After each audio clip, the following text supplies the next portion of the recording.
दोस्तों, साथियों, आज आप लोगों ने उत्तराखंड सरकार हिला दी है।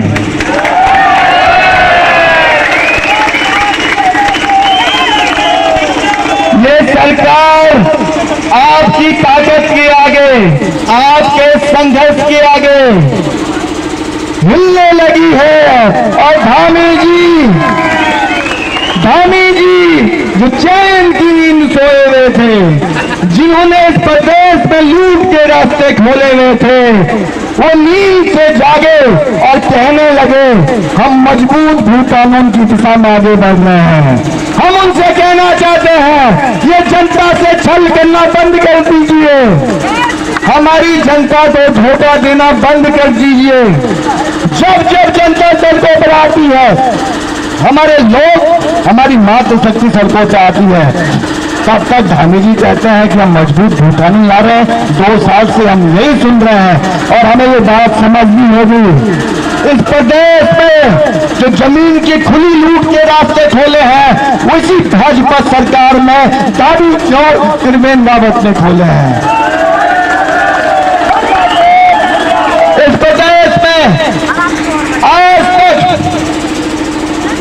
आप देखिए, जो माफिया इस राज्य में आ गए हैं, वो हमारी जमीनों को लूट रहे हैं, कारोबार यहाँ पे कर रहे हैं और हमारे लोग नौकर बन रहे हैं। हम अपने लोगों को नौकर बनता हुआ नहीं दे सकते हैं। हम चाहते हैं हमारे लोगों की जमीनें उनको उनके मालिकाना हक मिले। हमारे लोग चौकीदार नौकर नहीं, मालिक बनने चाहिए। लड़ाई उसको लेकर है। हमारे लोगों को पहला अधिकार इस राज्य में नौकरियों में होना चाहिए। यहाँ के मूल निवासियों को हम चाहते हैं रोजगार में, सरकारी योजनाओं में, ठेकेदारी में, तमाम संसाधनों में पहला अधिकार मूल निवासी का होना चाहिए। आप मुझे बताइए, क्या मूल निवासियों को पहला अधिकार मिलना चाहिए? आप देखिए, आप बताइए क्या इस राज्य में भू कानून मजबूत होना चाहिए, नहीं होना चाहिए? क्या इस राज्य में ड्रग्स का कारोबार बंद होना चाहिए, नहीं होना चाहिए? तो हमको इसी तरह एक होकर इस लड़ाई को आगे बढ़ाना है। मैं कुछ दिन पहले देख रहा था, हमारी सरकार के सांसद विधायक कह रहे हैं इस राज्य में बंगालियों को आरक्षण दिया जाए। मैं उनसे पूछना चाहता हूँ, यहाँ के मूल निवासियों के अधिकारों की बात क्यों नहीं हो रही है? क्यों नहीं मूल निवासियों को 90% आरक्षण इस राज्य में दिया जाए? आप कह रहे हैं यहाँ पे बंगाली भाषा का पाठ्यक्रम होना चाहिए। हम कह रहे हैं गढ़वाली, कुमाऊनी, जौनसारी पाठ्यक्रम सामने आना चाहिए। ये इस राज्य में नहीं चलेगा।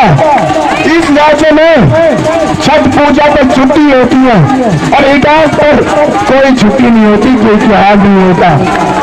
हम चाहते हैं इतिहास पर छुट्टी हो, हमारी अपनी सांस्कृतिक पहचान, अपनी पहचान इस राज्य में बचे। लड़ाई उसको लेकर है। बहुत सारे लोग जाते हैं, मैं देख रहा हूँ हमारे युवा, हमारी मातृशक्ति जिन्होंने इस राज्य को बनाया है, संघर्ष किया है, आज हमारे लिए नौकरियां नहीं है। ऋषिकेश एम्स में आप देखिए, क्या आप लोगों के बच्चे नर्सिंग स्टाफ में हैं? आप लोगों के बच्चे नर्सिंग स्टाफ में हैं? और यहाँ स्थिति क्या है इस राज्य की बात को बताता हूँ। कल के आए हुए लोग जो यहाँ के मूल निवासी नहीं है, फर्जी स्थायी निवास प्रमाण पत्र बनाकर इस राज्य में जमीन ले रहे हैं और नौकरियां कर रहे हैं। ये हमारा हक मार रहे हैं। ये हक मारने वाले लोग भी कान खोलकर सुन ले, आपने इसी तरह हक मारा हमारा, इसका भी आपको जवाब मिलेगा। यहाँ के लोग अब चुप नहीं बैठेंगे। यहाँ के मूल निवासी अब बिल्कुल चुप नहीं बैठेंगे। यहाँ के मूल निवासी समझ चुके हैं आज हमें अपने बच्चों के लिए लड़ना है, अपने के लिए लड़ना है, आने वाले पीढ़ी के भविष्य के लिए लड़ना है। अगर नहीं लड़े तो मांगिए हमारा वजूद, हमारी अस्मिता, हमारा स्वाभिमान, हम सब कुछ मिल जाएगा। लड़ना है हम 2 जुलाई को, अंतिम सांस तक लड़ना है कि हमको आज यहाँ से संकल्प लेने कर जाना है। आप देखिए ऋषिकेश में भाई आशुतोष के साथ क्या होता है, सब ने देखा सारे के साथ क्या होता है, योग के साथ सरियम योगेश दिल्ली को पीटा जाता है। क्या आपको दुख नहीं होता, बताओ आपको दुख नहीं होता? मूल निवासी पीटा जाएगा और हम चुप रहेंगे, उसे हम बिल्कुल बर्दाश्त नहीं करेंगे। हमारा भाई सुरेंद्र सिंह नेगी सरियाम मंत्री के हाथों पीटा जाता है, हम चुप रहेंगे? हम इसका बदला लेंगे, हम इसका बदला लेंगे। प्रेमचंद अग्रवाल जी सुन ले, प्रेमचंद अग्रवाल जी सुन ले, हम इसका बदला लेंगे। प्रेमचंद अग्रवाल कहते हैं, हमने कहा वीआईपी खुलासा करो, वीआईपी खुलासा करो, और प्रेमचंद अग्रवाल कहते हैं कोई वीआईपी नहीं है, वीआईपी रूम है। हमारी बेटियों के साथ ऐसा होता है और प्रेमचंद अग्रवाल वीआईपी को बचाने की साजिश करता है। ये लोग हमारे हैं क्या, हमारे अधिकारों की बात कर रहे हैं क्या? ये इस राज्य में नहीं चलेगा। आप देखिए इस राज्य में अवैध बस्तियों को मालिकाना हक दिया जा रहा है, और जो पहाड़ में कारोबार करने वाले लोग हैं, यहाँ के मूल निवासी हैं, उनको उजाड़ा जा रहा है, उनको उजाड़ा जा रहा है। पहाड़ के लोगों को, यहाँ के मूल निवासियों को अवैध बस्तियां बसाई जा रही हैं। क्यों बसाई जा रही है? वोट बैंक के लिए। ये यहाँ की डेमोग्राफी बदल रहे हैं, जो आज मैं बात करना चाहता हूँ। एक बात आप लोग भी समझ जाइए, जो इस राज्य में राष्ट्रीय पार्टियों से जुड़े हुए लोग हैं, उनको भी समझना चाहिए। जिस तरह से आबादी बढ़ रही है, हमारी डेमोग्राफी बदल रही है, आने वाले समय में जो राष्ट्रीय पार्टियों में जुड़े हुए लोग हैं, अन्य लोग हैं, विधायक बनने का सपना मत देखना। ये स्थिति इस राज्य में, ये विधायक कैसे बनेंगे हमारे लोग इस राज्य में? इतनी बड़ी तादाद में लोग आगे कैसे प्रधान बनेंगे, कैसे क्षेत्र पंचायत बनेंगे? कोई नहीं बन पाएगा इस राज्य में। हमारी राजनीतिक हैसियत खत्म करने की साजिश हो गई है। ये लड़ाई राष्ट्रीय पार्टियों में जुड़े हुए तमाम पदाधिकारियों और नेताओं की भी हमें लड़नी है, हमें लड़नी है, वो नहीं है।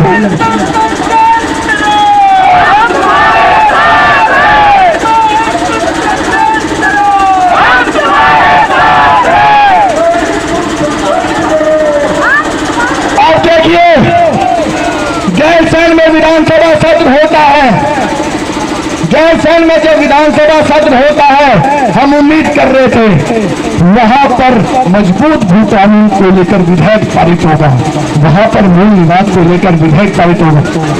और आप देखिए इस सरकार को शर्म भी नहीं आती है, अपने वेतन भत्ते बढ़ा दिए, अपने वेतन भत्ते बढ़ा दिए, और इस राज्य को लेकर, इस राज्य में जो बेरोजगार लड़ रहे हैं, रोजगार की बात कर रहे हैं, उनके लिए सरकार के कोई ऐसा कानून नहीं बनाया कि आपको नौकरियां मिलेंगी।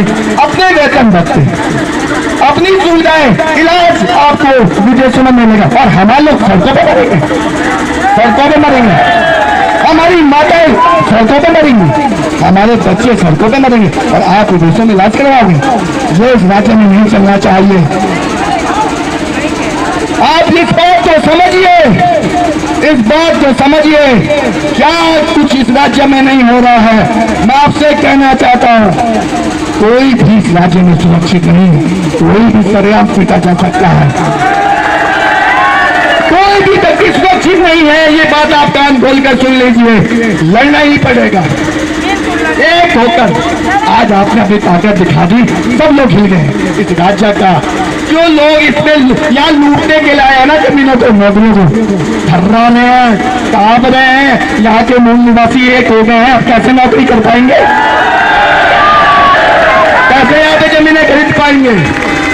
तो ये आपकी बहुत बड़ी ताकत है। 24 दिसंबर के दिन भी आपने इसी ताकत का परिचय दिया था, और हम लोग इस लड़ाई को निरंतर आगे बढ़ा रहे हैं। मेरे साथ मेरे भाई, छोटे भाई लुचुन चौधरी संघर्ष में निरंतर आगे बढ़ रहा है, जिनके पिताजी ने भी इस लड़ाई को आगे बढ़ाने के लिए संघर्ष किया था। वो हमारे प्रेरणा स्रोत हैं लुचुन भाई के पिताजी। ऐसे लोग जिन्होंने राज्य के लिए बहुत कुछ दिया है।